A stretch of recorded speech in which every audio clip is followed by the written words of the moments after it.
아버지, 참으로 감사합니다. 이와 같이 놀라운 시간들을 주께서 따로 떼어놓으시고 원하시는 모든 사람들을 부르셔서 아버지 안에 마련하신 풍성하고 넘치는 은혜를 주신 참으로 감사합니다. 우리가 마음을 다 열어놓고 갈급함으로 주 앞에 나아갑니다. 선생님께서 각 사람에게 역사하시고 말씀하시고 또 만나주시고 놀랍게 새 일을 행하실 것을 믿습니다. 이 시간 주 앞에 나올 때 또 예물을 가지고 나왔습니다. 여러 가지 간절한 간구와 기도의 소원을 또한 주 앞에 드리며 나가고 또 행하신 것을 감사하며 또 행하실 것을 감사하며 주 앞에 예물 드립니다. 이 모든 각 사람들의 삶을 받아주시옵고 또 모든 간절한 소원을 주여 들어주시고 응답하셔서 또 감사와 찬양이 넘치도록 역사하여 주시옵소서. 예수 그리스도의 이름으로 기도합니다. 아멘. 할렐루야. 오늘 유능한 변호사가 있었습니다. 이 젊은 변호사인데요. 어느 날 이 젊은 변호사한테 전화가 걸려왔습니다. 전화한 사람은 아주 악명 높은 이 형무소의 소장이었습니다. 이 형무소 소장이 이 변호사한테 전화한 내용은 이것입니다. 어느 아주 흉악한 죄수가 있는데 사실은 이제 이 재판하면은 사형당할 것은 거의 확실한데 그런데 이제 그래도 사형하기 전에 이 재판을 거쳐야만 되는 것입니다. 재판을 하고자 하는데 이 죄수가 변호사를 두지 않겠다라고 말하는 것입니다. 자기는 빨리 죽고 싶으니까 빨리 이 사형 선고에서 끝내라고 말하는 것입니다. 그런데 어찌나 공정한 재판을 하려면은 항상 그 안에는 이 검사의 논고가 있어야 되겠지만 또 변호사의 변론이 있어서 이제 재판관이 마지막으로 공정한 재판을 하게 되어 있는 것입니다. 그렇기 때문에 어떤 사람이라도 사실은 변호할 수 있는 이 권리가 있는 것이죠. 자기에 대해서 변명할 수 있는 기회가 있어야 되는 것입니다. 그런데 이 흉악범이 변호사를 두지 않겠다라고 말하기 때문에 할 수 없이 이제 결정한 건 뭐냐면은 이 대신 이 사람을 위해서 변호해 줄 사람을 죄수의 본인과는 상관없이 택하기로 결정을 한 것입니다. 그래서 이제 이들이 생각한 것이 이 젊은 변호사한테 이 재판에 이 죄수를 변호해 주기를 요청하고자 전화를 한 것입니다. 이 변호사가 그 제안을 받는 순간에 왠지 마음속에 끌렸습니다. 전혀 알지도 못하고 만나지 못한 이 흉악범이지만은 그렇지만 왠지 이 사람에게 갑자기 마음이 끌리는 것이에요. 그래서 이 전화상으로 그러면 제가 그 죄수를 위해서 변호하겠습니다라고 이제 응답한 거죠. 그리고 이제 변호사는 이 죄수를 만나려고 형무소에 갔습니다. 근데 이 죄수는 이 젊은 죄수인데요. 나이가 그렇게 봐야 아무리 많이 30대 초반, 20대 이 중후반 되는 그런 이 청년인데 심각한 이 삶이고 아주 흉폭해서 이 사람은 아예 독방에 들어가 있었습니다.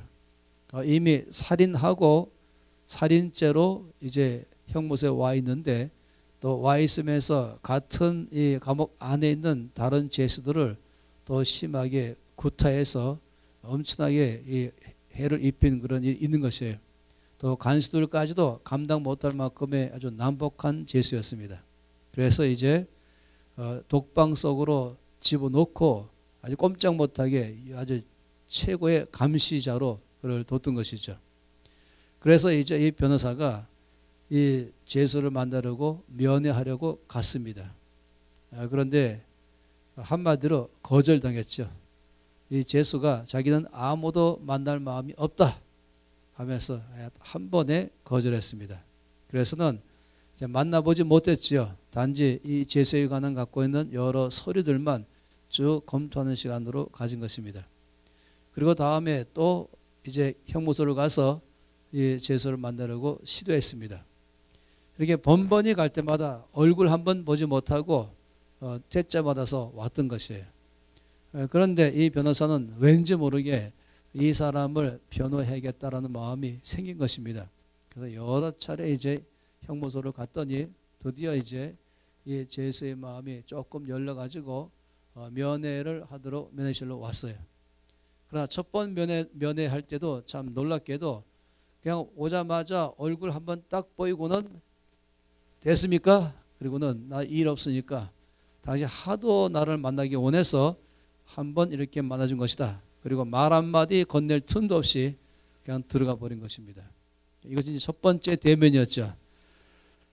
근데 그날 밤에도 이 변호사는 이 제수에 대한 마음이 왠지 모르게 굉장히 끌리고 그리고 도와줘야겠다는 마음이 이상이 생기는 것이 흉악범인데도 불구하고 말입니다. 그래서 끊임없이 먼저 이 제수를 만나려고 여러 차례 시도를 또 했습니다. 어디까지 이제 갔냐면은 드디어 이 제수가 있는 독방까지 이 변호사가 들어가기까지 됐습니다. 1대1로 면담하려고 독방으로 들어갈 때도 이 간수들은 너무 이 난폭한 사람이기 때문에 절대로 만나지 말라고 말했지만은 변호사는 만나겠다 그랬어요. 대신에 이제 혹시라도 내가 무슨 급한 연락을 보내면 빨리 이제 안으로 들어와서 이제 나를 갖다가 도와달라 이렇게까지 약속하고 들어갔죠. 그리고는 이제 이 변호사는 드디어 이 제수가 있는 독방 안에까지 들어가서 이제 이 제수와 만나서 대화를 시작한 것입니다. 그 대화를 하면서 이 많은 이야기들을 듣게 됐습니다. 먼저는 이 제수가 어디 출신인지 또 어떻게 성장했는지 그리고 어떻게 하다가 여기까지 오게 됐는지 이런 일들을 쭉 듣게 됐습니다. 그날 밤에 이 모든 것을 다 듣게 된 변호사는 집에 들어와서 잠을 자는데 잠이 잘 안 왔던 것이에요. 너무나 이 제수에 대한 마음이 끌리고 그리고 어떻게든지 사형은 면하게 해줘야겠다라는 마음에 정말로 최선을 다해서 이 제수를 변호해야겠다는 마음이 들었던 것이에요. 측은한 마음이 그 속에 있었던 것이죠. 그가 이제 이 변호사가 이 제수에게서 들었던 이야기가 있습니다. 자기는 어떻게 성장했는지 어떻게 하다가 이 감옥까지 와게 되는지를 쭉 말하는 말을 들은 것입니다. 그런데 이렇게 얘기를 시작했죠. 저는 아주 착한 아들로 자라났습니다. 그리고 아버지의 사랑을 독차지하면서 어릴 때부터 자라났습니다. 그리고 모든 면에서 총명하고 밝고 그리고 따뜻한 마음을 갖고 있고 또 모든 사람을 사랑하는 그런 아주 좋은 이 소년으로서 성장했습니다. 그런데 이 제수는 형들이 많았어요. 아주 많은 형들이 있었습니다. 그런데 자기는 그 모든 형들보다도 아버지로부터 더 많은 사랑을 독차지했습니다. 이것이 형들에게 상당히 질투가 된 것이죠. 시기와 질투의 대상이 되었습니다. 왜 이 동생에게만 이렇게 특별하게 더 사랑을 베풀어 주는지 그리고 힘들고 또 어려운 일들은 맡기지 않고 늘 자기들에게만 맡기고 이런 것 때문에 이제 형들 마음속에는 불만이 꽉 차 있는 것입니다. 그런 가운데서 있을 때에 이제 어느 날인가는 이 소년이 또 꿈을 꿨습니다. 여기까지 가면 대체로 조금 눈치채겠죠. 꿈 속에서 자기가 앞으로 상당히 높은 사람이 되고 성공한 사람이 되고 자기 모든 형들까지도 다 자기 앞에서 이제 절하는 꿈을 꾼 것입니다. 또 이것까지도 이제 이 소년은 그냥 자기가 꿈꾼 그대로를 다 말하기 시작했죠. 그렇지 않아도 이 시기와 질투 때문에 마음이 아주 안 좋은 형들은 이런 이 꿈을 들을 때는 더 기분 나빴었습니다. 그렇기 때문에 그 속에서 이 동생에 대한 이 마음은 점점 더 미움으로 커간 것이죠. 물론 이 소년의 형들은 모두 숫자가 10명이었습니다. 그리고 급하고 또 아주 중요한 일들은 힘든 일들은 다 이제 이 형들만 맡아서 일하잖아요. 들판에서 형들은 일하고 있는데 이 아버지가 이제 자기한테 형들에게 도시락 갖다 주라고 부탁한 것이에요. 그래서 이 도시락 가지고 이제 형들이 일하는 곳으로 갔지요. 그런데 사실은 알고 보니까 나중에 알고 보니까 형들이 자기가 멀리서 오고 있는 것을 보는 순간에 갑자기 다 모이더니 저놈을 이 시간에 우리가 한번 아주 없애버리자. 이렇게 결정을 한 것입니다. 이 저놈이 꾼 꿈이 과연 이루어지는지 안 이루어지는지 우리가 한번 알아보자 하면서 자기들이 이미 결정을 한 것이에요. 그래서 이 동생은 어려움 끝에 겨우 이제 형들을 찾아서 도시락 갖다 주러 막 기쁜 얼굴로 갔는데 느닷없이 자기를 붙잡아 버리는 거예요. 그리고 바로 그 옆에 있는 웅덩이 속으로 집어넣어 버린 것이죠. 그러니까 보통 이 당황스럽고 어이가 없는 일이 아니었습니다. 그 웅덩이 속은 사실상은 굉장히 캄캄하잖아요. 그리고 두려운 것이에요. 이 두렵고 그리고 무서운 가운데서 떨고 있는 이 동생 소년이 이 바깥에서 형들이 말한 말을 듣고 있으니 너무 충격적이었습니다. 그 모든 대화는 뭐냐면은 어떤 식으로 죽일까 하는 것이 이 형들의 대화였습니다. 가장 자기를 도와주고 보호해주고 사랑해야 할 형들인데 오히려 자기를 아예 죽이기로 결정하는 것이었습니다. 그런 말을 들을 때 갖고는 자기는 너무 두렵고 떨었던 것이에요. 왜냐하면 이제 곧 자기 죽게 될 것 때문에 그런 것입니다. 그런데 마침 거기에 노예 상인들이 그들 옆을 지나가는 것 때문에 이제 그들 중에 어떤 사람이 죽이지는 말고 기왕이면은 노예로 팔아버리자 하고서는 자기를 노예로 팔아버린 것입니다. 노예로 팔리는 순간 모든 이제 신발을 먼저 벗어야 되는 거예요. 맨발로 이제 걸어서 이 사막인데 그 사막을 맨발로 끌려가는 것이, 그러니 화상을 입게 되죠. 낮에 그 사막의 바닥은 온도가 50도가 넘는 것입니다. 모래 위에 갖고 있는 것, 이것은 발을 다 디게 만드는 것이죠. 그리고 목도 몹시 마르고 그리고 지쳐서 끌려가면서 사막 가다가 오아시스를 만났을 때에도 자기는 물 한 모금 얻어먹지 못하고 짐승들은 먹어도 마지막에 조금 먹을까 말까 정도로 그런 식으로 이제 노예 취급 그대로 당하는 것이죠. 그러니 그 마음속에는 아주 깊은 상처가 됐습니다. 그리고 드디어 자기가 끌려간 곳은 노예 시장이었습니다. 그 노예를 파는 시장이죠. 노예 시장에서 자기는 노예로 이제 팔기 위해서 거기 사람들 앞에 서 있어요. 그러니까 이런 식으로, 아니 이거 조금 높은 곳에다가 약간 높은 단이 있잖아요. 그 위에다가 노예들을 다 세워놓는 것입니다. 사람들이 다 잘 볼 수 있어야 되지 않겠습니까? 그리고 이제 이 가격을 흥정하면서 이제 얼마에 살 것인지 얼마에 팔 것인지 서로 얘기하는 것입니다. 그러니까 일반적으로 이 노예를 팔 때는 그냥 옷 다 입힌 다음에 세우는 법이 없는 것이죠. 왜냐하면 노예는 멋있게 생긴 것이 노예가 아니라 일 잘하는 게 노예의 중요한 것입니다. 그렇기 때문에 거의 옷을 다 벗겨놔야 되는 것이에요. 그래서 이 근육이 있는지 살만 있는지 뼈만 있는지 일할 만큼의 힘이 있는지 건강한지 오랫동안 일할 만큼의 그런 노예인지 거기에 따라서 가격이 결정되는 것입니다. 자기는 보통 창피한 것이 아니고 당황스럽고 아주 수치 속에 들어가고 그리고 절망 속에 들어간 것입니다. 사람들이 전부 자기한테 와서 자기를 바라볼 때 그 눈을 마주칠 때는 자기는 이 분노 속에서 자기를 바라본 사람을 향해서 이제 정말 이 분노의 눈으로 바라보기 시작하는 것이었어요. 그런 사람들이 이 소년의 눈을 볼 때마다 사실 끔찍해서 살 마음이 없었던 것이죠. 몸매는 좋아서 일은 잘할 것처럼 보이는데 말입니다. 당시에는 이 노예를 사가려고 할 때는 이 손으로 찔러보기도 하죠. 이게 지금 물살인가 아니면 근육인가 또 알아봐야 되잖아요. 아니면 그렇게 한다면 이 막대기로 찔러보기도 하겠죠.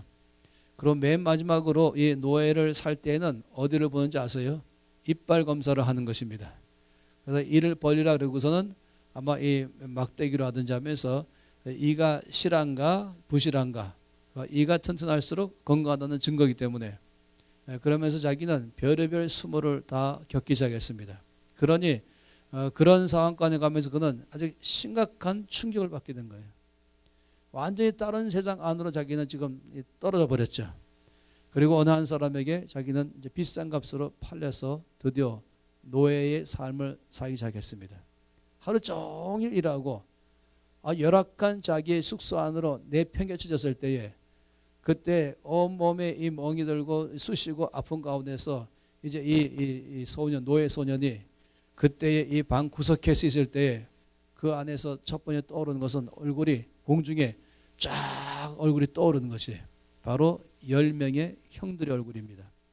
그 형들의 얼굴이 떠오르면서 그들에 대한 미움과 원망이 갈수록 커가는 것이에요. 나를 이 모양 이 꼴로 만들어버린 사람들.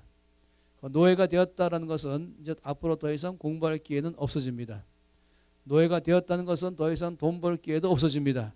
일은 열심히 하지만 돈 한 번도 못 받는 것이에요. 그리고 자기의 미래에 대해서 어떤 계획도 세울 수가 없는 것입니다. 열심히 일하고 또 이러다가 병들면 그냥 있다가 죽어버리는 게 노예인 것이죠. 얘는 물건이고 하나의 돈으로 환산되는 것입니다. 그러니 이제 끝났어요. 나는 이제 끝났구나. 이런 생각이 들어오기 시작하니까 절망 속에 들어갔습니다. 모든 것 다 끝났다고 생각하는 것입니다. 그 다음부터는 이제 이 사람은 갈수록 피의식이 꽉 차게 됐습니다. 그러니까 자기 주변의 모든 사람들은 다 자기 원수입니다. 어떤 사람도 믿지 않게 됐습니다. 그리고 이제 점점 얼굴은 험상궂어가기 시작했습니다. 얼굴이 점점점 이 흉폭한 사람으로 바뀌고 입을 열어서 말할 때마다 고운 말이 나오지 않게 되죠. 입을 열 때마다 늘 부정적이고 비판적이고 날카롭고 그리고 욕이 막 나오기 시작하는 거예요. 그리고는 드디어 이제 시작된 게 말다툼이 시작됐죠. 다른 노예의 동료들과 함께 수시로 싸우기 시작했습니다. 왜냐하면 뭐든지 하나도 마음에 드는 게 없는 거예요. 이 소년의 눈에는 세상이 전부 삐뚤어지게 보이는 것입니다. 그러니까 정상적으로 보이는 게 아무것도 없는 것이. 그러다 보니까 이 절망 속에 들어가 있는 원한과 분노로 꽉 차 있는 이 소년은 갈수록 사람이 바뀌어가기 시작했습니다. 그리고 잦은 이 싸움 속에서 어느 날 일이 터졌습니다. 좀 더 세게 싸운 바람에 사람을 죽여버리고 만 것이죠. 이것이 이제 감옥에 들어갔던 첫 출발이었습니다. 그런데 그는 갈수록 더 난폭한 사람 됐습니다. 그가 있는 곳 가는 곳에마다 모든 사람들은 다 자기의 원수였습니다. 그는 매일마다 이를 뿌드득 깔면서 자기 인생 자체를 저주하면서 자기 주변의 모든 사람들 다 욕하면서 그러고 살아갔던 것입니다. 그러다가 점점 더 난동 부리면서 문제가 커져가는 바람에 그의 죄는 가중되기 시작했습니다. 그리고 바로 이제 이 독방 신세까지 와 있는 것이 자기의 인생 스토리인 것입니다. 이것이 변호사가 들었던 얘기입니다. 그리고 이 죄수의 이름은 요셉입니다. 어디서 가세요? 제가 지금 이렇게 말씀드리면 아니 목사님 그럴 리가 있겠습니까? 물론 안 그랬죠. 요셉은 정반대의 사람이 됐습니다. 그러나 제가 지금 말씀드린 것은 제가 조금 전에 말했던 아주 흉악범으로 바뀔 만한 그런 요셉으로 될 가능성이 있겠습니까? 있는 거예요. 그의 모든 생애는 충분히 문제를 일으키게 되고 모든 사람에 대해서 자기를 적으로 돌리기 시작하고 피의식으로 꽉 차게 되고 그 다음에 마음속엔 적개심으로 꽉 차고 반감이 내 있고 입을 열 때마다 늘 불평과 비판과 뾰족한 말로 날카롭게 말하고 그리고는 또한 욕을 퍼붓기 시작하고 그리고 저주하고 자기를 저주하고 남을 저주하고 그리고 잦은 이 다툼 속에 말리는 것 이런 일이 될 만한 가능성이 도대체 몇 프로일까? 요셉의 삶을 본다면 그런 사람으로 바뀔 만한 가능성이 몇 프로일까? 라고 본다면 99% 아니 그 이상 될 것 같습니다. 충분히 그럴 만한 것이에요. 물론 저는 지금 꾸미는 이야기를 했습니다. 꾸민 이야기를 했지만 그러나 가능성이 있는 이야기를 한 것이에요. 근데 사실은 요셉은 그렇지 않은 사람이 됐습니다. 요셉은 정반대의 사람이 됐죠. 오히려 가면 갈수록 사람이 빛나기 시작했습니다. 가면 갈수록 사람이 더 신뢰를 받는 사람이 소년됐어요. 결국에는 이 보디발까지도 이 요셉을 신뢰해가지고 자기 집 전체를 다 맡길 사람이 되었습니다. 그 당시에 그 정도의 위치에 있는 사람이라면요, 그 집에 아마 노예들이 수십 명 이상 있을 거예요. 집도 어마어마하게 큰 것이고 그런 가운데서 이제 요셉이 살아가면서 자기 앞에 있는 주어진 모든 것은 항상 기회 있죠. 이것으로 욕하고 저주하고 피의식 가운데서 살 것인가, 아니면 이 가운데서 늘 감사하면서 성실하게 최선을 다하면서 그런 마음속에서는 평상심을 유지하면서 살아갈 것인가. 그건 이 후자는 사실상 어려운 선택인 것입니다. 근데 요셉은 그 선택을 했습니다. 그러니 이제 나중에는 보디발까지도 이제 신뢰하면서 이제 노예였지만은 온 집 전체를 다 관장하는 사람으로 바뀌었었죠. 그런데 그는 점점 갈수록 준수한 청년이 되었습니다. 17살에 노예로 팔려가지고 이제 보디발의 집에서 자라나면서 그가 어디까지 갔냐면은 그는 이제 20대 후반까지 갔습니다. 그러니까 그는 노예 생활을 이미 10년간 한 것입니다. 그런데 또 문제가 발생했죠. 그건 뭐였냐면은 그 집 주인의 부인, 그러니까 보디발의 부인, 이 부인이 항상 마음속에 이 요셉, 이 노예 요셉을 볼 때마다 늘 마음속에서 야, 참 멋있다, 아주 준수하다 그랬거든요. 아주 미남청년인 것이 모든 면에 탁월하잖아요. 똑똑하지, 성실하지, 친절하지, 착하지, 지혜롭지. 그럼 모든 면도 아주 일을 능숙하게 잘해나가지. 그러니 아마 누구나 다 좋아할 만한 남자인 것입니다. 그런데 이 보디발의 아내가 이제 요셉을 유혹했습니다. 근데 요셉은 어떻게 좀 거절했죠. 그리고는 나중에는 근처까지도 있지 않았었습니다. 함께 있지도 않았다 그랬어요. 한 공간에 둘만 있는 일은 절대 없도록 해뒀습니다. 근데 한 번은 자기 열심히 일하는데 주변에 아무도 없이 열심히 일하는데 갑자기 보디발의 아내 와서는 자기를 붙잡아버린 거예요. 그래서 이 보디발이, 이 요셉이 보통 당한 게 아니었죠. 그래서는 이럴 때 하는 것이 뭔지 아세요? 도망가는 겁니다. 도망갔는데 문제는 자기를 너무 꽉 붙잡으니까 이 겉옷이 벗겨진 겁니다. 그래서 겉옷을 벗겨진 채로, 그지 뭐 잠바라고 말할 수 있겠고 아니면 잠보다 큰 옷도 될 수 있겠죠. 그리고 도망갔는데 이제 이 부인은 그 속에서 이제 갑자기 사람이 이 굉장한 이 거절감 속에서 미움으로 바뀌어가지고 자기 남편이 퇴근해서 집에 올 때쯤 돼서는 아주 펑펑 울기 시작하는 거예요. 대난리를 튀고 대성통곡하면서 그 웬일인가 했더니 거꾸로 좀 뒤집어 씌웠죠. 그렇게 당시 신뢰하면서 이렇게 온 전체를 했던 그 요셉이 자기를 겁탈하려고 했었다. 그래서 자기가 그 가운데서 정말로 아주 위기를 모면했는데 이 옷이 그 증거다 이렇게 내놨지 않습니까? 보디발은 화가 났어요. 자기 부인 말만 듣고, 그리고 요셉에 대해서 아마도 뭐 굉장했겠죠. 욕을 퍼붓고 아마 때리고 난리 났겠죠. 그리고는 감옥에 집어넣어 버렸습니다. 그 당시 이 사람은 이 감옥을 다 관장할 만한 권세까지 했습니다. 그리고 그 감옥이 있었는데 거기는 이 정치범들만 가두는 그런 감옥이고 몇 년형도 없는 것입니다. 들어가면 끝나는 것이죠. 그런 감옥 안으로 요셉이 들어갔죠. 어디 생각하세요? 요셉 입장이 된다면 자기는 그동안에 열심히 모든 고난 속에서, 모든 역경 가운데서, 그리고 이 불공평한 것 가운데서도 최선을 다해서 살아왔거든요. 그래서 이만큼 올라왔거든요. 근데 어이없게도, 정말로 어이없게도 자기 완전히 이 누명을 뒤집어 쓰고서는, 그리고는 앞이 깜깜한 감옥 속으로 그는 들어가게 된 것입니다. 이쯤 되면은 이제는 이 열심히 살려는 의지가 꺾여가지고, 그리고 하나님을 막 원망하기 시작하면서 이제 난 더 이상 못 버티겠습니다. 이러고 그동안 잘 주님을 믿어왔던 것이 뚝 떨어져서 흔히 많이 말하는 시험 들었다 하는 상황으로 들어갈 수 있는 것이에요. 상처받았다 이렇게 될 수가 있는 것입니다. 그런데 참 놀랍게도 요셉은 그런 과정이 있으면서도 거기서 전혀 그렇게 하지 않고 또 하나님을 전심으로 의지하면서 최선을 다했습니다. 오죽하면은 이 감옥 전체를 관장하고 있는 사람이 이 요셉을 또 신뢰하게 돼갖고 전체 감옥에 열쇠를 주면서 네가 관리하라.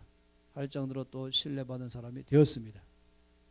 그 다음에는 이제 어느 날 갑자기 이 바로의 두 신하가 감옥에 한 날 들어오게 됐죠. 한 사람은 이제 이 떡을 굽는 관원이고, 그러니까 음식 전체를 관장하는 사람이고, 한 사람은 술 관원이었죠. 모든 술 전체를 책임하는 사람이었어요.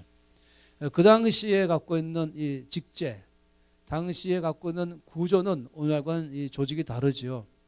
그 당시에는 이 왕 옆에서 중요한 역할을 하는 사람이 세 사람이 있는데, 한 사람은 이 주방 담당이고, 한 사람은 술 검사한 사람이고, 한 사람은 경원이겠죠.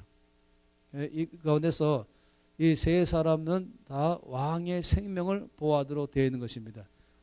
혹시라도 누가 음식 속에서 또는 술 속에서 이 왕을 독설할까봐 그 전체를 늘 살피는 사람인 것이에요. 왕이 제일 신뢰하는 사람만 거기에 이 세 사람을 두는 것이죠.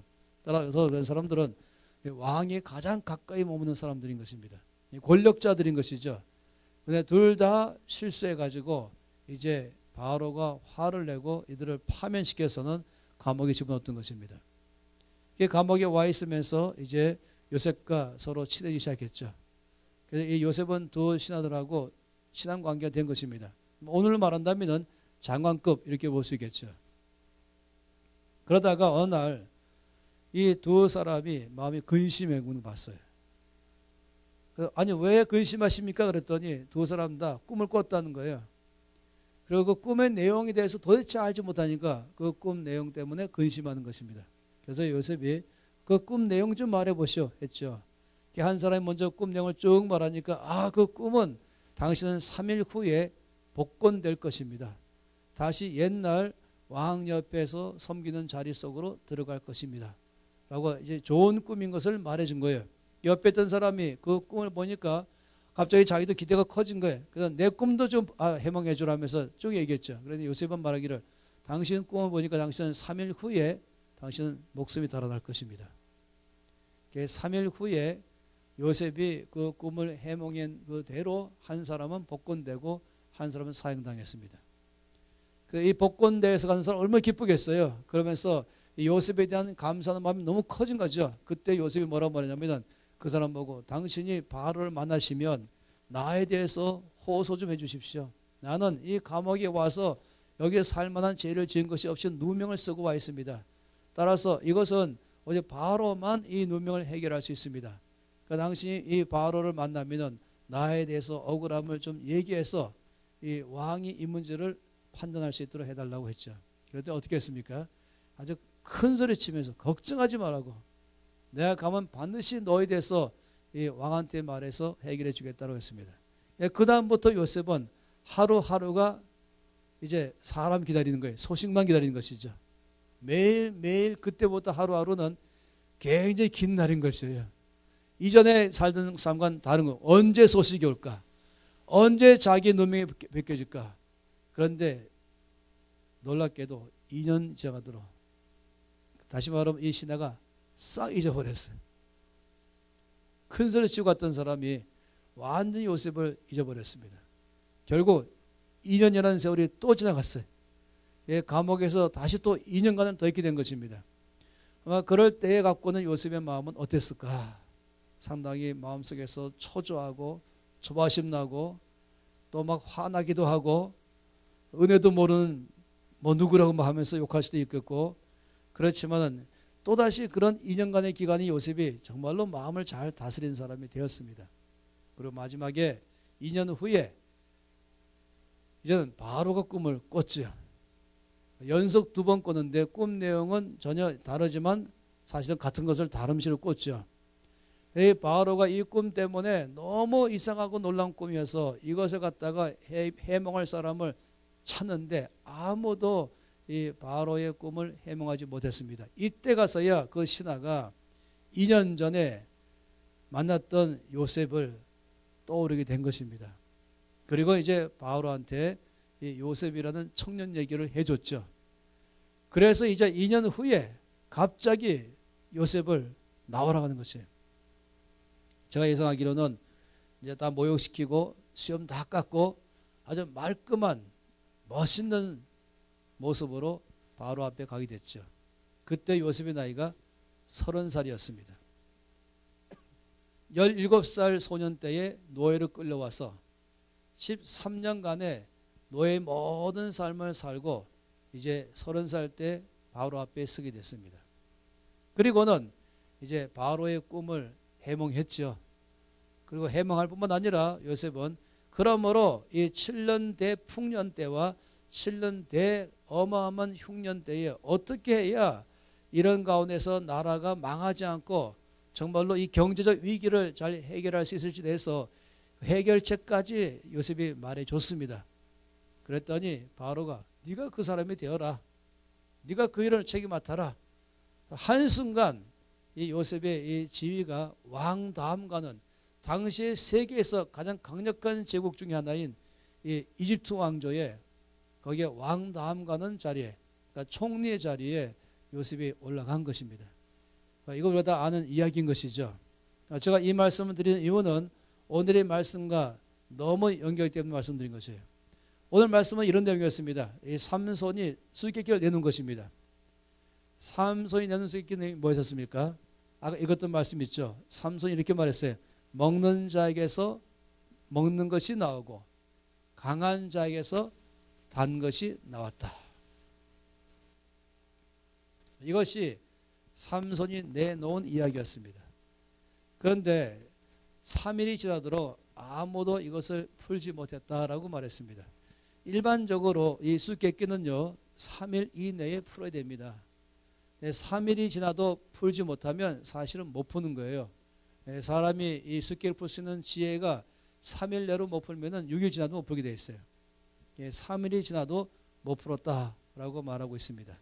근데 그 내용은 뭔지 아시죠? 그것은 하나님께서 이스라엘 백성들을 이제 구원하기 위해서 특히 그 당시에 이 블레셋에 의해서 아주 심하게 이스라엘은 고통 속에 살았었습니다. 마치 우리나라가 일제에 의해서 정말로 창씨개명에다가 나라 전체가 완전 말살, 나라 전체를 아주 끝내려고 했던 것이 바로 일본의 정책이었죠. 이 블레셋이 이스라엘에게 심각하게 압박했습니다. 너무 심하니까 이스라엘 사람들이 하나님 앞에 가서 간절히 요청했습니다. 우리의 이 환난 속에서 우리를 건져달라고 하나님께 기도했죠. 하나님께서 그 기도를 들으시고 이제 보낸 사람이 바로 삼손인 것입니다. 하나님은 삼손에게 특별한 능력을 줬습니다. 그건 뭐냐면은 힘이었죠. 이 초인적 힘, 엄청난 힘을 하나님은 삼손에게 주신 것입니다. 이 삼손의 힘의 근원인 어디 있습니까? 머리카락이 있습니까? 실제로는 이제 머리카락이 잘리는 순간 삼손의 힘이 사라졌죠. 그런데 삼손의 힘의 근원은 머리카락이 있는 게 아닙니다. 삼손의 힘의 근원은 성령님께 있는 것입니다. 그런데 머리카락은 뭘 말하냐?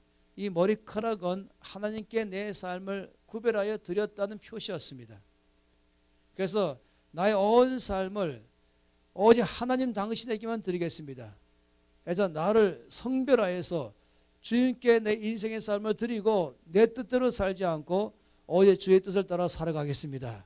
이 결정하는 표시로 머리카락을 자르지 않게 됐던 것이었어요.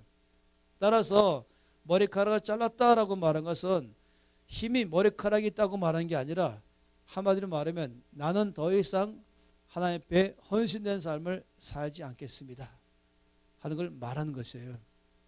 어쨌든 그 전에 지금 이야기는 이제 일단 이 삼손은 굉장히 능력의 사람이 됐잖아요. 그리고 그에게 이 큰 능력 주신 것은 이 환난 당하는 자기의 민족을 블레셋 사람들에 의해서 건져내는 것이 그에게 주어진 사명이었습니다. 하나님은 삼손에게 사명을 줬죠. 그리고 삼손은 이 사명을 이제 성취하기 위해서 그가 블레셋 사람이 사는 곳으로 직접 찾아간 것입니다. 뭔가 구실을 만들어서 싸움을 해가지고 이 블레셋 사람들을 갖다가 다 이제 몰아내고자 하는 것이 삼손의 목표였습니다. 그래서 삼손은 이제 하나님께로부터 명령받고서는 블레셋 사람이 사는 곳으로 가기 시작했죠. 근데 가다가 골짜기를 지나가게 됐습니다. 이 골짜기라는 건 뭔지 아시죠? 골짜기라는 것은 큰 길을 가다가 갑자기 좁은 길로 가는 게 골짜기인 것입니다. 이 삼손의 삶에서 골짜기를 만났다. 이것은 어떻게 말하면 이것이에요. 우리가 인생을 삶을 살다가 골짜기를 만났다 이런 것이 있죠.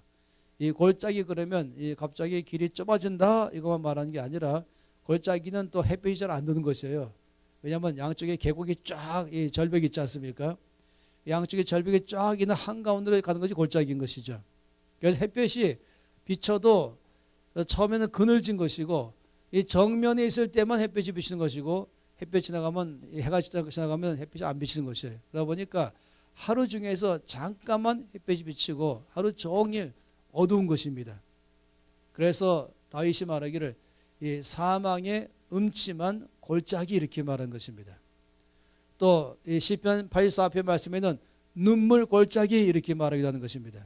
이 골짜기는 거기는 뭔가는 나를 두렵게 하는 것, 나를 낙심하게 할 수 있는 것, 나를 답답하게 할 수 있는 것, 그 내 삶을 절망케 할 만한 것, 보통 이렇게 말할 때 이 골짜기를 지나간다 이렇게 말한 것이에요. 그래서 내가 사망의 음침한 골짜기로 지나갈지라도 라고 말하고 눈물 골짜기를 주께서 많은 샘의 곳이 되게 하셨다고 말하는 것이 바로 골짜기의 특징인 것입니다.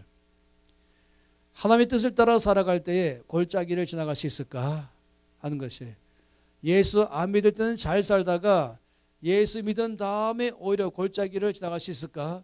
아니 예수 믿으면 잘 산다 그러더니 예수 믿으면 복 받는다 그러더니 어떻게 예수 믿은 다음에 골짜기를 갈 수 있을까 하는 것이에요.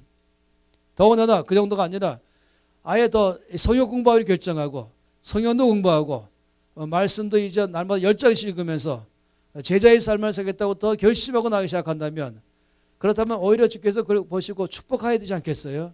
나는 이제 모든 재정도 주의 뜻대로 쓰겠고 말씀도 주님 뜻대로 말씀 보기 시작하겠고 내 인생의 모든 삶은 정말 앞으로는 내 뜻대로 살지 않고 정말로 주님 뜻대로 살겠습니다. 내 모든 사업, 내 모든 삶 전체는 나의 모든 앞날까지도 이제는 하나님의 뜻을 따라 살겠습니다. 결정하여 헌신하여 나가기 시작할 때에 일반적으로는 그런 사람 앞에서 형통한 삶만 있어야 되는 거거든요. 일반적으로 그런 사람 앞에는 축복이 쫙 펼쳐져야 되거든요. 그런데 골짜기를 만날 수 있을까 하는 것이에요. 주님의 뜻대로 살기로 결정한 사람들이 예수를 믿기로 결정한 사람이 아니 더 나가서 자기 삶을 더 제자의 삶을 살게 된 사람에게 골짜기를 만날 수 있을까? 눈물 골짜기, 사망이 음침한 골짜기 그런 것을 지나갈 수 있을까 하는 것이에요. 제가 이 풍랑에 대해서 자주 말씀을 드리는데 예수님께서 제자들에게 말씀하기를 배를 타고 이 갈릴리를 건너가자라고 말씀했죠. 그래서 모두가 다 이 갈릴리 바다를 건너가는데 갑자기 폭풍을 만난 거예요. 이 폭풍은 보통 폭풍이 아니었었죠. 광풍이라고 말했어요. 미친 바람인 것이. 이들은 모두가 다 이 갈릴리 출신이고 그중에 여러 사람은 어부들인데 불구하고 이들의 모든 기술과 지식과 힘을 다 써도 감당 못할 만한 바람이 불었던 것이. 바람이 분다 이 말은 바람이 불면 물결이 흔들기 시작하는 것이고 배가 흔들기 시작하는 것이고 이 물결은 배 안으로 들어오는 것이고 그리고 배는 막 흔들기 시작하는 것이죠. 이 배에 물이 가득하게 되었다 할 정도로 되었습니다. 이제 제 아들이 나중에는 이제 우리는 죽었다 생각했어요.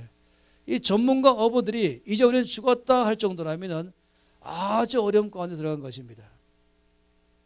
그래서 제가 가끔씩 그런 질문해요. 예수 그리스도께서 함께 배를 타고 있으면 풍랑 만날 수 있을까요? 없을까요? 하는 것이에요. 예수님이 같이 계시는데 예수 믿는 삶 속에 예수님을 영접한 자의 삶 속에 아니 더 나가서 더 주의 뜻대로 살겠다고 제자의 삶을 살겠다고 결심하고 훈련받는 사람의 삶 속에도 감당 못할 정도의 큰 풍랑이 올 수가 있을까? 대부분의 답변은 아니요, 없어요 이렇게 말한 것입니다. 없어요. 그런 풍랑은 인생 전체를 다 힘들게 할 만한 그런 풍랑은 보통 주님 뜻대로 살지 않는 사람에게 옵니다 이렇게 말하죠. 많은 말이죠. 요나가 그런 사람이었잖아요. 요나가 주께서 분명히 동쪽으로 가라고 말씀했는데 그는 고의적으로 서쪽으로 갔습니다. 그래서 광풍 만난 것이죠. 그 배에 있는 모든 사람들이 하다 안 되니까 도대체 이 일이 누구 때문에 왔냐 알아보기 위해서 다 모이라 그런 다음에 제의 뽑기 했더니 요나가 딱 걸렸잖아요. 그리고 요나가 하는 말이 놀랍죠. 예, 맞습니다. 이 풍랑은 나 때문에 일어난 것입니다. 사람이 다 놀려버렸어요. 그리고 나를 바다에 던지면 풍랑 끝날 것입니다. 정말로 요나를 바다에 던진 순간 언제 그랬냐 하는 것처럼 풍랑이 끝났던 것이에요. 그러다 보니까 우리는 풍랑 만나면 주께 순종하지 않는 삶을 살아갈 때 그런 사람이 당하는 것입니다. 적어도 순종하는 사람, 적어도 말씀대로 살려고 애를 쓰는 사람의 삶에는 축복만 있는 것이지 풍랑은 없습니다. 이렇게 생각하기 참 쉬운 것입니다. 그런데 놀랍게도 이런 것이 있어요. 예수님께서 그 배에 계셨음에도 불구하고 그 배가 풍랑을 만났다는 것입니다. 그러니까 죄 문제가 있는 것이 아닌 것이에요. 혹시 내 죄 때문에 이런 일이 있는가? 나의 과거의 죄 때문에 지금 벌 받고 있는 것인가? 누구 때문에 이런 어려움 당하는 건 아닌가? 원망하기도 하고 이런 것이 아니라는 것입니다. 이것은 죄 문제로 일어나는 게 아닌 것이에요. 이 삼손이 가다가 골짜기 만났을 때에 뭐 죄 때문에 골짜기를 만나는 게 아닌 것이에요. 주님을 믿고 따라간 삶에도 골짜기를 만날 수 있다는 것입니다. 그런데 그것만이 아니었지요. 이 삼손이 골짜기만 지나가는 것이 아니라 더 심한 일이 벌어졌어요. 그건 뭐였냐면은 그 계곡 위에 바위 위에 사자가 웅크리고 있었던 것이었어요. 이 젊은 사자, 배가 고픈 사자, 먹이를 찾다 못해서 바로 그 이 절벽 위에 있으면서 이제 혹시 자기 이 식량이 그 밑으로 지나가기만 바라고 있었는데 드디어 식량이 왔어요. 이 삼손이라는 자기 먹이가 온 것입니다. 그러니 이 사자가 웅크리고 있다가 아주 노리고 있다가 바로 정확한 지점까지 삼손이 걸어왔을 때에 바로 뛰어내린 것이죠. 저는 이 아프리카에 몇 번 갈 때에 이 사파리를 몇 번 한 적이 있습니다. 이 사파리의 이 하이라이트는 사자입니다. 그러면 사자를 만나면 다 끌려오거든요. 한 번은 얼룩말이 이 얼룩말이 있죠. 얼룩말이 수백 마리가 지금 이 개천에서 물을 먹고 있는데 저기에 이 사자가 납작 엎드려 있더라고요. 우리 모든 관심은 뭐냐면은 저 사자가 언제 순간적으로 벌떡 일어나서는 손사까지 달려가서 저 중에서 한 마리 어리버리한 이 얼룩말을 잡아서 먹나? 이게 우리 모든 관심거리였습니다. 근데 그날 우리가 거기서 1시간 동안 모든 엔진 다 끄고 조용히 손도 못 쉬고 이 사자가 언제 일어나서 저 수백 마리 얼룩말 중에서 한 마리 먹나? 이건 다 바라고 있었어요. 근데 1시간 후에 아쉽게도 사자가 포기하고 가버렸어요. 그 말에 우리도 아주 상당히 아쉬워하면서 다시 시동 걸고 또 막 사자 찾기 시작했죠.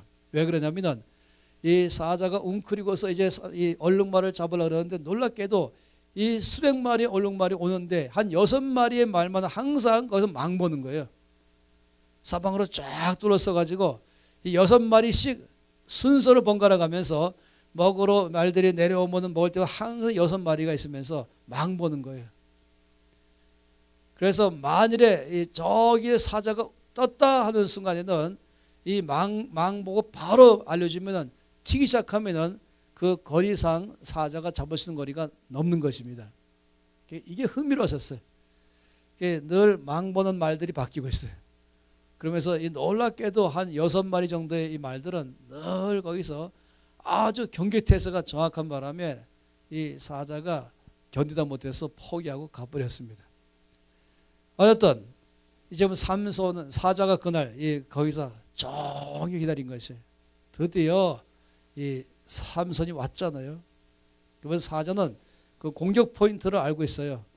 어디까지 걸어와야 정확하게 한 번에 먹을 수 있다는 걸 아는 것입니다. 그러니까 조용한 거예요. 이 사자가. 이 성경에서 베드로전서에서 울부짖는 사자처럼 이 원수마귀가 두루 삼킬 자를 찾는다. 그러므로 깨어 근신하라 이렇게 말하지 있죠.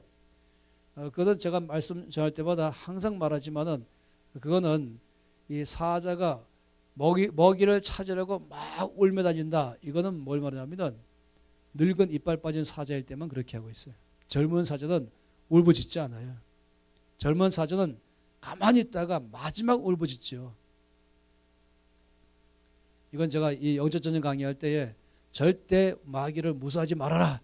이 할 때 제가 많이 강의한 것입니다. 어쨌든 이제 이 삼손이 정확한 포인트에 왔을 때에 사자가 뛰어내렸습니다. 갑자기 삼손이 기분이 이상해서 위를 쳐다봤더니 어마어마한 일이 벌어진 것이 이 사자, 이 모든 동물의 이 왕, 맹수, 그 사자의 발톱, 사자의 이빨, 이것은 한 번에 그냥 물어뜯어 버린 거거든요. 웬만하면 그냥 끊어져 나가버린 것이, 이 팔 같은 건 그냥 으스러지는 것이죠. 이 사자가 위에서부터 이 발톱을 쫙 내세우고 이빨을 드러내고 소리를 지르면서 자기 앞으로 정면으로 내려오고 있는 것이, 이러니 이것을 그 순간일 때에 이 삼손의 마음이 얼마나 놀랐을까. 그런 순간적으로 삼손이 이걸 어떻게 이해할 수 있을까. 지금 삼손은 하나님의 뜻을 따라 지금 사명 가지고 가는 길이 있었거든요. 그건 죄를 짓는 길이 아니었어요. 순종하는 길이 있었던 것이었어요. 그런데 사자를 만난 것입니다. 아까 골짜기도 마찬가지인 것처럼 주님의 뜻을 따라 살아가는데 골짜기는 웬 말인가? 예수 잘 믿겠다는 것인데 환난은 웬 말인가? 예수님을 더 잘 믿고자 살아가는데 이 사자는 웬 말인가? 때론 사자는 사람이 될 수도 있어요. 때론 사자는 사건 될 수도 있어요. 그러니까 도저히 감당 못할 만큼 나를 삼키려는 그 위기 속에 들어간 것이죠. 난 죽었구나라고 말한 그런 상황. 그런 일이 삼손에게 있던 것이었습니다. 근데 어쨌든 놀라운 사실은 삼손은 그 사자의 입을 벌려서 죽였죠. 그리고 갔어요. 갔다가 돌아오는데 지난번에 지나갔던 골짜기로 다시 오게 된 것입니다.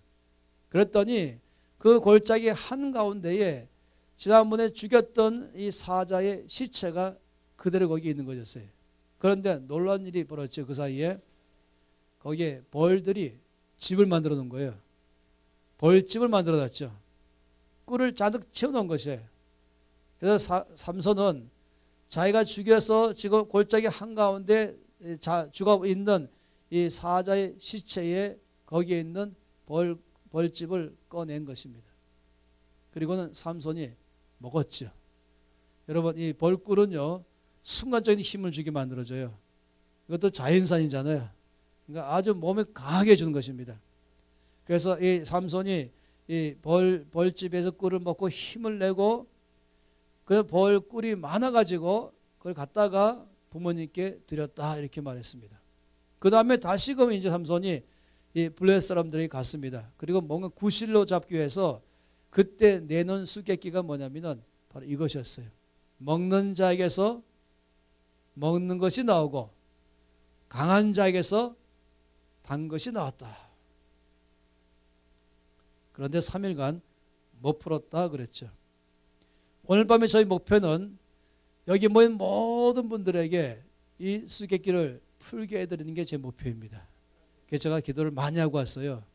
제가 이 할 수 있는 한국말 실력 다 동원해서 말하겠지만 하나님이 여러분에게 계시해 주셔야 알 수 있는 것입니다. 이 수수께끼거든요. 먹는 자에게서 먹는 것이 나온다. 강한 자에게서 단 것이 나온다. 자, 그럼 뭘까? 먹는 자란 사자요. 그 먹는 자 사자의 몸에서 먹는 것이 나왔다. 뭡니까? 꿀이 나왔다. 먹는 자에게서 먹는 것이 나왔다고 말한 것은 바로 먹는 자 사자의 몸에서 우리가 먹을 수 있는 꿀이 나왔습니다. 이렇게 말하고 강한 자에게서 단 것이 나왔습니다. 말하는 이 강한 자 사자에게서 나보다 강한 자 사자의 몸속에서 오히려 나에게 에너지를 줄 수 있는 활력을 줄 수 있는 거기에 단 것 꿀이 나왔습니다. 이게 지금 이야기죠. 먹는 자에게서 먹는 것이 나왔습니다. 강한 자에게서 단 것이 나왔습니다.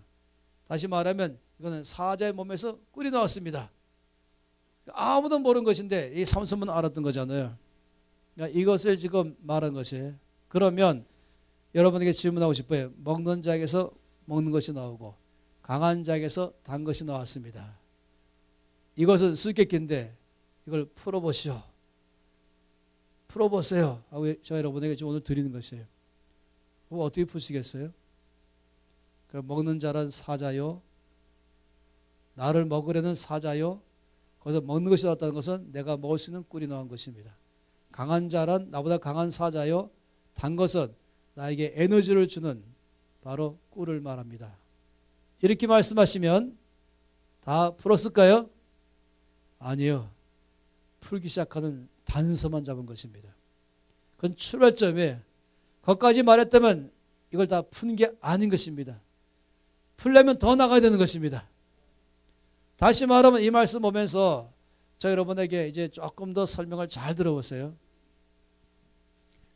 이 삼손이 겪었던 이 놀라운 경험을 제가 아까 전에 말씀을 드렸잖아요. 그런데 한번 다시 좀 보고 싶어요. 마치 이런 것 같아요. 어떤 이제 이 탐정 영화를 보게 되면은 어떤 사건이 벌어졌어요. 이 사건 벌어진 것이 도대체 아무도 모르는데 참 감사하게도 거기에 이 뭐죠? 이 카메라, 이 감시 카메라가 마침 있었기 때문에 거기다 찍힌 거예요. 이제 경찰서에서 이 감시 카메라를 다 이제 쭉 녹화된 걸 보이겠죠. 그래서 그때 거기서 어떤 사건들이 벌어졌는가 이게 지금 다 녹화된 것입니다. 이게 쫙 보고 있어요. 그런데 엄청나게 속도가 빨리 움직인 바람에 이 카메라에 찍힌 것을 쭉 보는데 너무 빨리 지나가는 거예요. 얼마나 빠른 속도로 사건이 막 벌어졌었는지 그것을 한 번에 못 알아보는 것이에요. 그럼 어떻게 하겠어요? 다시 돌려라. 그리고 눈을 반짝 뜨고 주목하면서 집중하면서 도대체 어떤 사건이 벌어진 걸 자세히 보려고 시작할 거예요. 그래서 다시 돌려라. 그런 다음에 보다가 어떻게 했습니까? 잠깐만 거기 멈춰라. 이럴 때가 있죠. 그 장면 지나지 말고 잠깐 멈춰라. 그 다음에 어떻게 했어요? 확대해라. 확대해 보니까 언뜻 봐서는 안 보였던 아주 거기 단서가 보이는 거예요. 그런 영화 보셨습니까? 보셨죠? 오진선생님 보셨나요? 말씀과 기도만 하시느라고. 저는 그런 영화를 좋아합니다. 그래서 잠깐만 하더니 돌리지 말고 잠깐 스톱 정지시키고 정지화하면 그것만 좀 더 확대해봐라. 보니까 그냥은 안 보였던 게 거기에 보이는 장면 뭐 이런 거 말하는 것이. 제가 여러분에게 지금 삼손이 겪었던 거를 지금 비디오를 녹화된 게 있거든요. 지금 이 녹화된 걸 돌리는 거예요. 하나님께서 삼손에게 사명 줬죠. 블레 사람에게서 이스라엘 건져내라. 삼손이 사명 갖고 갔어요. 골짜기를 만났어요. 환란의 골짜기, 눈물 골짜기, 이 사망이 음침한 골짜기 속에 지금 이 삼손이 들어갔어요. 왜 하나님 나에게 골짜기를 만나게 하시지? 내가 지금 주의 뜻대로 살고 있는데, 순종하는 삶을 살고 있는데, 말씀도 보고 기도도 하고 더 예수를 더 잘 믿으려고 하는데 왜 나의 삶에 이런 어려움이 오지? 라고 의문점이 있을 때 갑자기 소리가 났어요. 뭔 소리겠습니까? 뭔 소리였을까요? 왜 소리가 났어요? 뭔 소리입니까? 사자의 소리? 아니에요. 자세히 들어보니까 사자가 왕 하기 전에 그 전에 소리가 있었어요. 바로 하나님의 음성이었습니다. 하나님이 이렇게 말씀했어요. 삼손아 받아라. 내가 너에게 준 선물이다. 이 말씀이 먼저 있었어요. 아까는 안 보였죠. 사자의 울부짖는 소리 전에 하나님께서 먼저 말씀했어요. 삼손아 받아라. 내가 너한테 선물 주겠다. 그래서 말씀하시는 것으로 얼굴을 들어보니까 하나님의 손이 보였어요. 하나님이 거기다가 삼손을 위해서 선물을 마련해놨어요. 뭡니까? 사자였어요. 하나님이 거기에 사자를 넣으시고 내가 너한테 선물 주겠다 그러면서 하나님의 손이 나오면서 사자를 잡아서 삼손에게 던지는 것이었습니다. 이게 삼손이 먼저 하나님의 음성 들었고 둘째 하나님의 팔을 봤어요. 그 다음에는 뭐가 보였습니까? 그 다음에 사자의 소리가 들렸어요. 그 다음에 뭐가 보였겠습니까? 사자의 발톱이 보인 것이었습니다.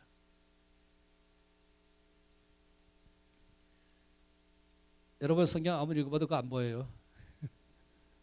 그런데 정말 그럴까? 오늘 밤에 여러분이 정신 바짝 차리고 제 말씀 들으면서 지금 저 강사가 지금 뻥치는 건가 아니면 성경 말씀을 정말 제대로 전하는가 궁금한 거 아니겠어요? 네, 제가 말한 건 이것입니다. 정말로 하나님이 계셨을까 하는 것입니다. 성경 전체가 뭐라고 말하는지 아십니까? 하나님께서 온 우주를 다 다스리신다라고 말씀하십니다.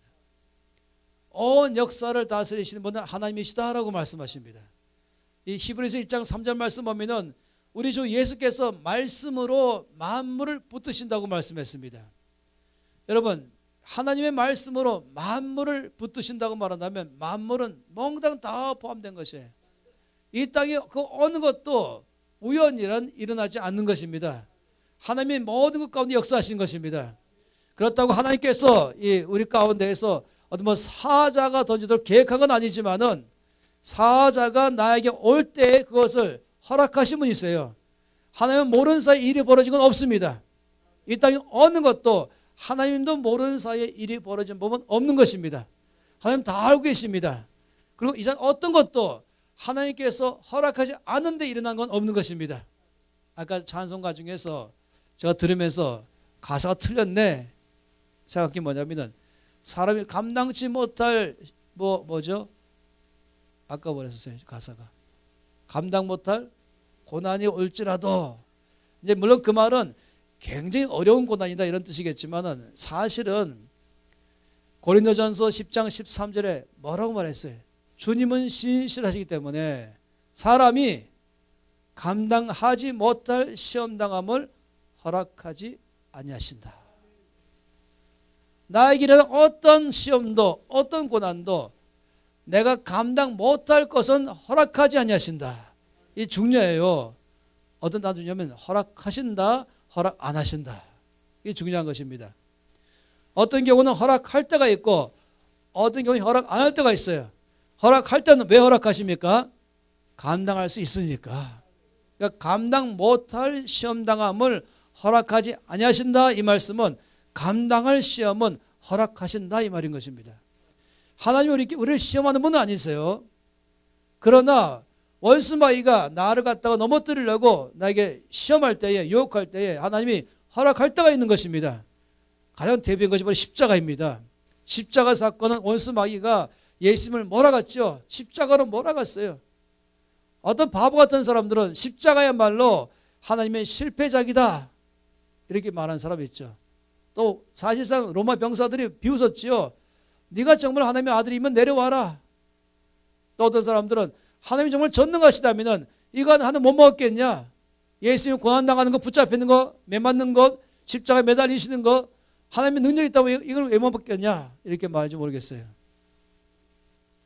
네, 그렇지 않지요. 이제 이 대제사장의 종 말고라는 사람이 예수님을 그날 밤에 붙잡았잖아요. 그때에 예수님 옆에 있던 제자가 허리에 있던 칼을 빼가지고 예수님 붙잡는 그 자의 귀를 쳐서 떨어뜨렸어요. 누굽니까? 칼 든 사람이. 베드로였죠. 그때 주께서 그 떨어진 그 말고의 귀를 다시 붙여줬어요. 그리고 베드로에게 말씀하기를 검을 도로 집어넣어라. 칼로 사용한 사람은 칼로 망한다. 그 다음에 이렇게 말씀했어요. 놀라운 말씀. 내가 지금이라도 하나님 아버지 앞에 12군단 천사 12군단 이 군단은 최고 많은 군대 병력이에요. 그러니까 천사 한 군단도 아니고 천사 12군단이라도 내가 지금 아버지께 요청하면 요청할 수 없는 줄 아느냐? 내가 지금 힘이 없어서 좀 당하는 줄 아느냐? 난 지금이라도 아버지 앞에 천사 12군단이라도 요청해서 오게 할 수 없는 줄 아느냐? 그러나 만약에 그렇게 한다면 이런 일이 있을 거라고 예언하신 말씀이 어떻게 일어날 수 있겠냐 하면서 난 그렇게 안 한다는 거였어요. 다시 말하면 언뜻 보면은 십자가는 우리를 삼키는 것처럼 보일지 모르지만 하나님이 그 십자가를 허락하심으로 거꾸로 그걸 이용하시면서 놀랍게 바꾸신 것이에요. 그렇기 때문에 여러분, 사람이 감당하지 못할 시험 당하면 우리에게 허락 안 하십니다. 그러니까 나에게 내가 보기에는 감당 못하겠다 한다 할지라도, 그런데 나에게 왔어요. 그것이 나는 감당 못할 고난이다. 근데 나한테 왔어요. 다시 말하면 너무너무 벅차다 이렇게 말할지 모르지만 제가 아는 게 있어요. 감당 못할 일은 허락 안 하신다는 것입니다. 우리 중 어느 누구에게도 말인 것입니다. 하나님께서 주권적으로 온 땅을 다스리십니다. 믿으십니까?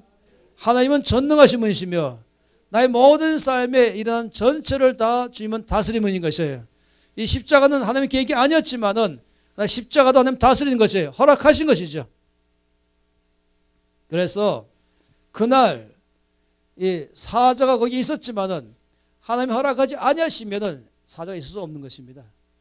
그럼 허락하시니까 내려간 것이죠. 하나님의 뜻이 있는 것이었어요. 더 큰 뜻이었습니다. 어떤 사람은 사자, 먹는 자 사자, 그럼 나는 뭐가 됩니까? 먹히는 나. 먹는 자 사자, 먹히는 나. 또 강한 자 사자, 약한 나.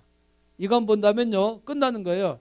사자 그러면 먹는 자에게서, 강한 자에게서, 이건 사람이 바라보는 사자예요. 내가 바라볼 때 사자는 먹는 자 사자니까 나는 먹히는 자 나인 것입니다. 또 강한 자 사자니까 약한 자 나인 것입니다. 요 구두만 딱 되면은요 하나님을 원망할 수 있어요. 하나님, 왜 나를 먹는 자 사자와 지금 난 먹히고 있습니다. 내 힘에 감당 못한 강한 자 사자와 난 지금 약한 자 먹히고 있습니다. 하나님 정말 살아계신다면 왜 이렇게 하십니까? 이렇게 말할 수 있겠죠.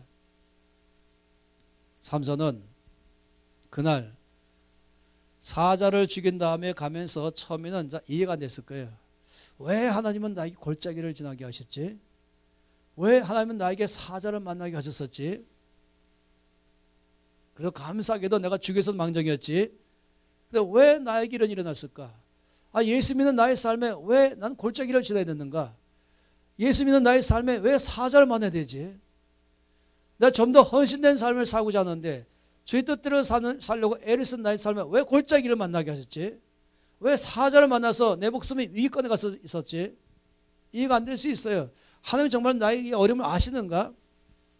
하나님 지금 내가 지금 얼마나 위기 가운데 있는 걸 아시는가? 지금 내 형편을 다 알고 계시는가? 이해가 안 되는 거야. 이거 보고 있으면은.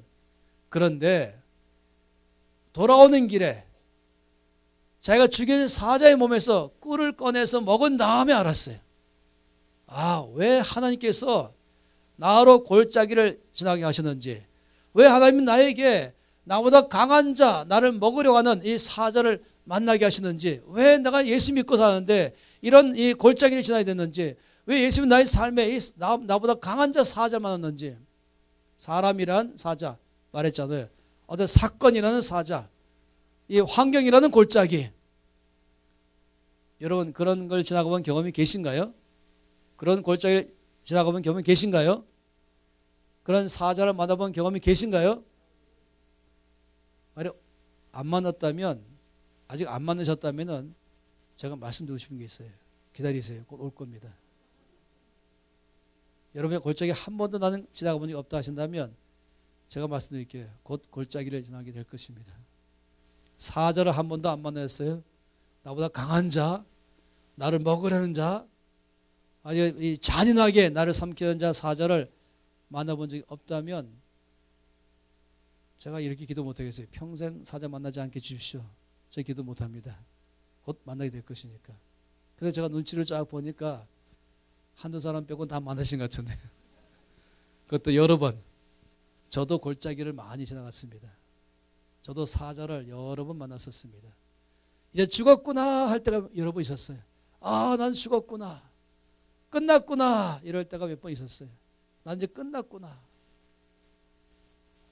근데 왜 이런 일이 있도록 하나님 전능하시면서, 하나님이 나를 사랑하시면서, 하나님 은혜로우신데 왜 날 골짜기를 만나게 하셨지?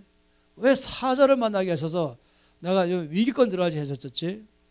근데 이제 이 삼손이 다시 가다가 바로 골짜기에서 그 사자의 몸에서 꿀이 있는 걸 보고 꿀을 먹었을 때 머리가 번쩍하면서 하나님 뜻을 다 알아버렸어요. 그래서 내놓은 것이 바로 먹는 자에게서 먹는 것이 나옵니다. 어떤 사람은 먹는 자 사자와 먹히는 나 여기만 끝난 사람이 있어요. 이해가 안 되죠. 근데 삼손이 알았던 건 뭐냐면 사실 먹는 자 사자이지만 하나님은 놀랍게도 나에게 먹을 것을 거기서 주시는구나. 야, 이건 하나님의 지혜인 것입니다. 이 겉으로 보기에는 나를 먹으려는 사자인데 하나님이 왜 나에게 그 사자를 만나도록 놔뒀을까? 이유는 뭐냐면은 사실 하나님의 목적은 뭐냐면은 나를 먹으려는 사자에게서 나이가 먹을 것을 주고 싶으신 것입니다. 이 놀라운 하나님의 지혜인 것이에요. 강한 자 사자면은 약한 자 나 사이면 끝나면 끝날지 모르지만 아니요. 강한 자 사자를 왜 만나겠을까? 그것은 뭐냐면은 오히려 강한 자 사자의 몸에서 나에게 에너지를 줄 수 있는 꿀을 주시려는 하나님의 계획인 것입니다. 이게 바로 십자가의 사건이에요. 십자가는 먹는 자이죠. 십자가는 강한 자이죠.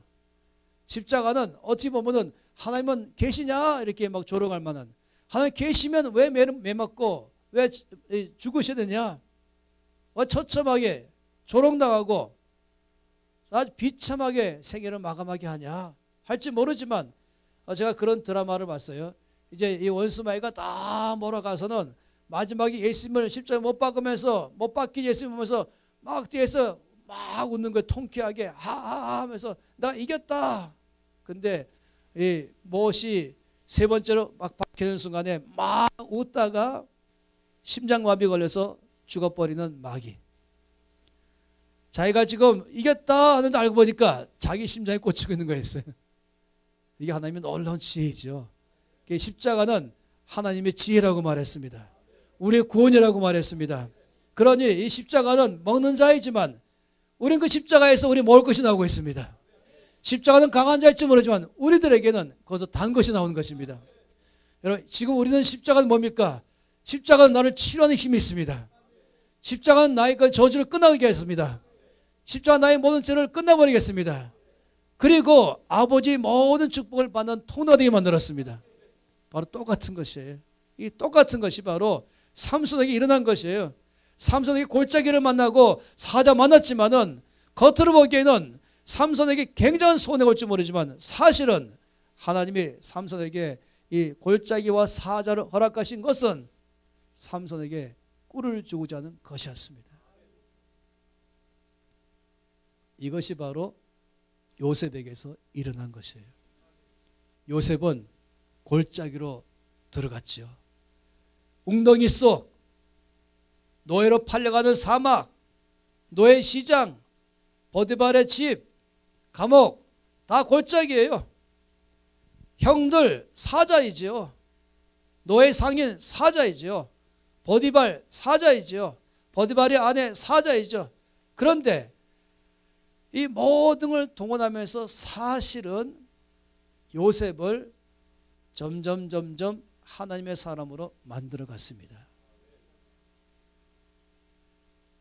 그 과정은 언뜻 보면은 사자요, 언뜻 보면 골짜기인데 여러분 자세히 보면은 하나님이 거기서 요셉에게 계속 꿀을 주었어요.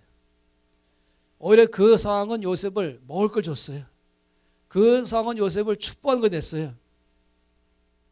여러분 자수를 놔보신 분도 계시고 또 자수를 본 적 있죠. 이 자수를 쭉 놓지 않습니까? 그러면 이 멋있는 자수가 있잖아요. 이 자수 놓을 때 뒤를 뒤져보세요. 자수를 뒤져보면 어떻습니까? 엉망진창해. 막 거기에 막 이게 이 뭐라죠? 이 자수가 나와 있고 이게 도대체 뭐가 뭔지 모를 정도로 야 이게 뭐냐 할 정도로. 그런데 마지막 순간에 이 겉에 볼 때는 대체 뭔지 모르는데 마지막 순간에 이거를 딱 뒤집어 놓으면은 멋있는 작품이 나와 있는 것입니다. 요셉의 삶을 딱 보고 있으면 자수의 뒷면만 보이는 거예요. 근데 마지막 순간에 하나님께서 내가 사실은 이거다 하며 딱 뒤집어 놓고 보니까 와, 그 모든 순간 속에마다 요셉을 가르치시고 요셉을 훈련시키시고 요셉을 총리가 되게 만들기 위해서 하나님께서 모든 과정을 지나가신 것입니다. 전 여러분 오늘 밤에 말씀드린 건 이것입니다. 나의 인생의 삶을 이때까지 지나가면서 내가 원하지 않는 골짜기, 내가 원하지 않는 사자를 아까 찬송가가 우리 차인도한 팀하고 저하고 오늘 밤 메시지를 서로 나눈 적 없는데 제가 들으면서 정확하게 오늘 메시지 그대로 차인구로네 했던 거예요. 내가 원하지 않는 질병, 내가 정말로 감당 못할 만한 고난들, 환난들, 골짜기, 사자. 우리 인생을 살다 보면은 그런 일을 만나고 당할 수가 있는 것입니다. 그래서 잘못하면 제가 아까 요셉 말한 것처럼 잘못하면 그냥 먹는 자 사자와 먹히는 자 나, 강한 자 사자와 약한 자 나, 요것만 바라보고 있으면은 사람이 점점점 강팍해져 버려요. 시험 들었다 라고 말할 것이고, 또는 섭섭하다 그럴 것이고, 상처 입었다 라고 말하면서 믿음 다 떨어져 버리고, 교회까지 아주 끊어져 버리고, 발걸음 다 끊어버리기도 하고, 그럴 가능성이 있을 수 있는 것이에요. 제가 아까 요셉에 대해서 말했잖아요. 처음에 이 흉폭한 이 재수 가능성이 있는 거예요. 이 먹는 자 사자와 먹는 자 사자의 형들과 나 자신 이것만 바라보고 있으면 이를 뿌듯하기 시작하면서 인생을 막 저주하면서 점점 가면 갈수록 이 나오는 게 눈은 점점 광폭해지고 이 혀는 점점 난폭해지고 욕하기 시작하고 저주하면서 사람이 그렇게 순수하고 멋있는 사람이 싹 바뀔 수 있는 것이에요. 제가 옛날에 이제 국민일보에서 옛날 신문들은 이 해외 토픽이라는 게 항상 있었잖아요. 그 국민일보에 해외 토픽 하면서 두 명의 여자 사진이 딱 붙어 있더라고요. 한 사진은 젊고 너무 아름다운 여자가 있고 한쪽은 늙었고 못생긴 여자였어요. 그리고 그 아래 저 처음에는 이 두 여자 사진 왜 전혀 다른 두 여자 사진 왜 붙였을까?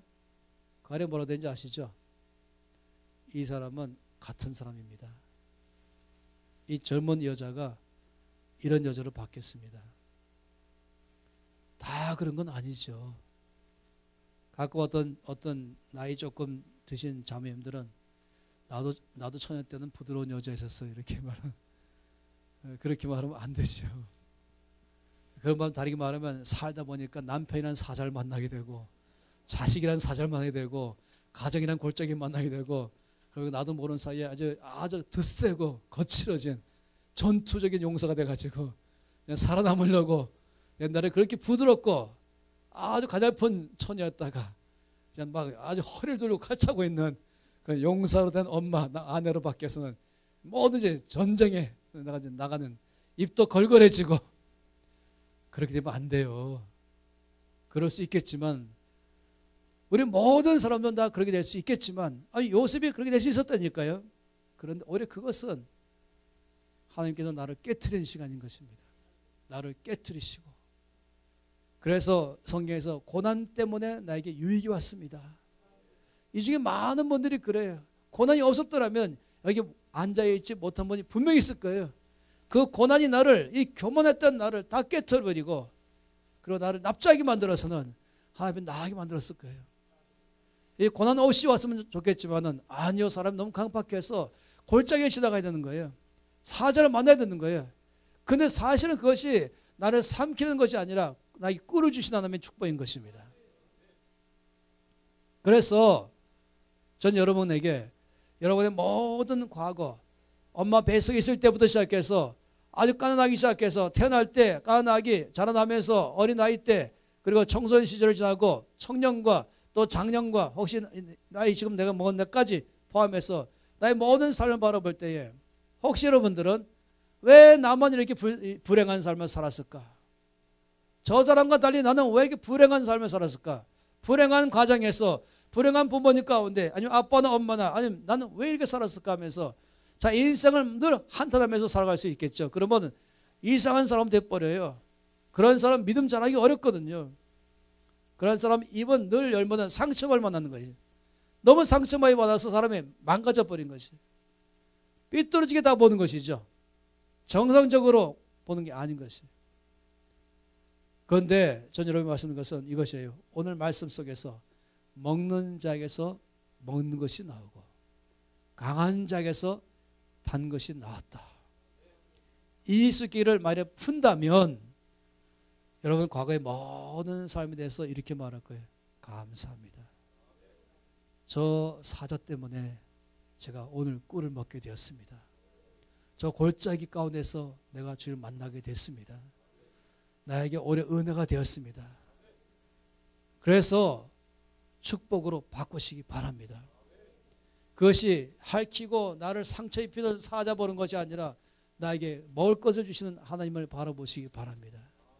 그렇다면 참으로 이것은 하나님을 사랑하는 자, 곧 그 뜻대로 부르심을 입은 자들에게는 모든 것이 합력하여 선을 이루신다. 모든 것이라고 말할 때는 골짜기도 포함되어 있는 거예요. 사자도 포함되는 것이 합력하여 선을 이루신다. 이 숫기를 풀기 시작한다면 첫째, 감사합니다. 바뀔 거예요. 인생의 모든 과거의 삶을 한숨 퍽퍽 쉬지 마시고 감사합니다. SBS 방송국이 처음에 생겼을 때에 이 KBS 1, 2하고 이 MBC하고 경쟁이 이기려고 하다 보니까 PD들이 아주 기발한 아이디어를 많이 만들어냈어요. 그 중에 하나가 뭐냐면 시골의 할아버지 할머니를 직접 찾아가서 면담하는 거죠.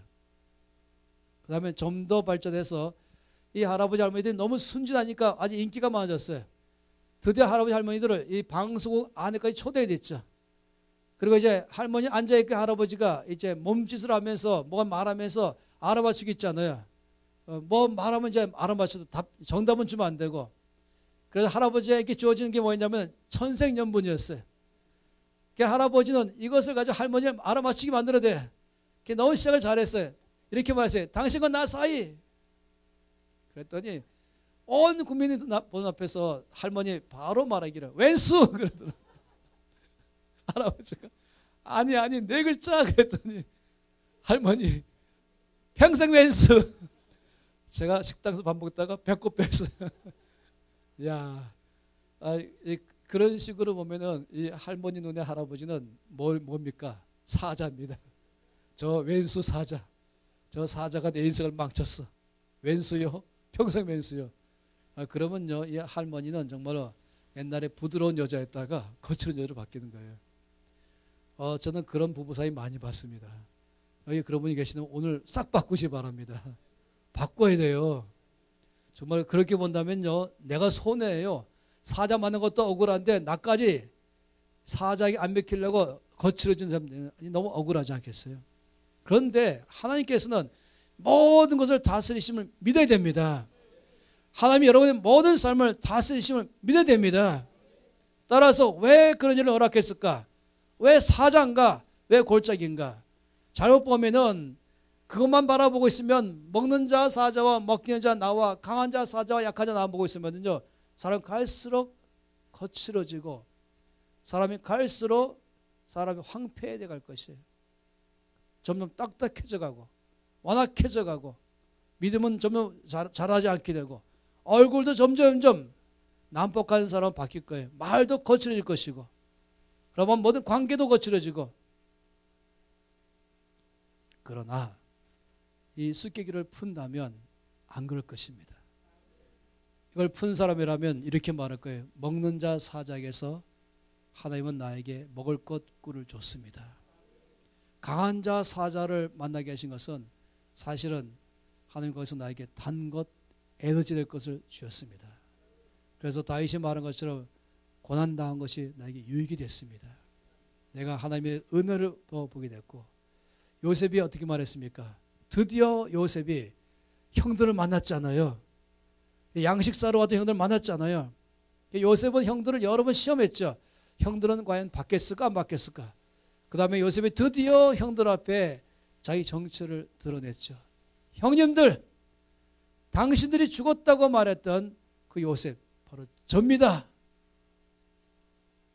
이렇게 말한 순간에 그때가 요셉의 나이가 38살이었어요. 그러니까 17살 때 헤어졌으니까 21년 만에 만난 거예요. 죽었다고 얘기했던 요셉이 지금 자기 눈앞에 살아있는 것이에요. 이쯤 되면은 10명의 형들이 벌떡 일어나면서 우르르오면서 두 팔 벌리고 야 죽었던 네 요셉이냐 이렇게 펑펑 울면서 난리 나야 되는 것인데 그날은 그러지 못했습니다. 요셉이 형님들 제가 바로 요셉입니다 라고 말하니까 10명의 형들이 그 말을 듣는 순간에 얼굴이 새파래지면서 다 속으로 말하기를 이제 우리는 죽었다. 그러니까 요셉이 형님들 두려워하지 마십시오. 형님들 한탄하지 마십시오. 당신들이 나를 보낸 것이 아니요 하나님이 나를 보내셨습니다. 요셉은 먹는 자, 사자, 형들 바라본 것이 아니라 바로 여기서 나에게 먹을 것을 주시는 하나님을 바라본 것입니다. 그러니 당신들이 나를 보낸 것이 아니요 하나님 나를 보내셨습니다. 이렇게 말할 정도라면 이 왼수들 이렇게 말하지 않고 다 이미 끝내 용서 다 했어요. 다 형들 용서했고 하나님 제가 이해가 안 되지만은 나를 가장 아끼고 돌보고 사랑해 줄 형님들인데 나를 이 노예로 팔아서 인생을 망가뜨린 것처럼 좀 이해 안 되지만 그러나 하나님이 이 모든 것 가운데 다스리시면서 결국 나에게 꿀을 주신 하나님이십니다. 나를 이 총리까지 오도록 하기 위해서 이거를 사용하셨습니다. 하나님은 선하신 분이십니다. 은혜롭습니다. 그러면서 오히려 모든 자기 인생의 과거를 다 감사합니다. 이래서 감사합니다. 제가 이해 안 되지만 하나님 보니까 이해됩니다. 감사합니다. 감사합니다. 용서합니다. 축복합니다. 이게 보통은 용서합니다. 축복합니다. 감사합니다. 그래서 당신들이 나를 보낸 것이 아니요 하나님이 나를 보내셨습니다. 그러니 삼손이 사자의 손보다 먼저 하나님의 손을 먼저 본 것이죠. 사자의 소리보다도 먼저 하나님의 음성을 듣는 것이죠. 그러니 먹는 자 본 것이 아니라 거기서 나에게 먹을 걸 주신 하나님을 바라본 것입니다. 여러분 우리가 예수께로 풀 줄 안다면요 나의 과거의 전체가 다 의문점이 풀려버리는 거예요. 그리고 오늘의 삶도 의문점이 풀려버린 것이에요. 그리고 앞날에 앞으로 살아갈 삶에 대해서도 여러분 열쇠가 생긴 것이에요. 모든 면에서 우리는 어떻게 될 것입니까? 감사합니다. 하나님 제가 이해 안 되지만 분명히 아는 것은 이 먹는 자 사자하고 나는 먹히는 자 나일지 모르지만 사실 하나님은 이 먹는 자 사자에게서 나에게 먹을 것을 주시는 줄 믿습니다. 먹을 것을 주셔서 감사합니다. 그러면서 이 모든 환난 사자와 골짜기는 나를 오늘날의 나로 만들어 주는 것이고 그것이 정말 성숙하고 부드럽고 예수님 닮아가고 밝아지고 긍정적이고 모든 사람을 용서하고 이해할 수 있는 폭넓은 요셉으로 만들어 간 것입니다. 하나님 여러분을 동일하게 역사한 줄 믿습니다. 이 수기를 풀며 사시기 바랍니다. 그래서 정말로 우리 똑같이 이 삼손처럼 나 인생의 과거와 현재 미래를 이 말씀에 의해서 볼 수 있기를 바라는 것입니다. 할렐루야. 옆에 사람에게 말씀하세요. 먹는 자에게서 먹는 것이 나옵니다. 또 말하세요. 강한 자에게서 단 것이 나옵니다. 옆에 사람 보고 말씀하세요. 수수께끼를 풀며 삽시다. 이 시간 다 손 높이 들겠습니다. 두 손 높이 드십시다. 이 놀라운 말씀 앞에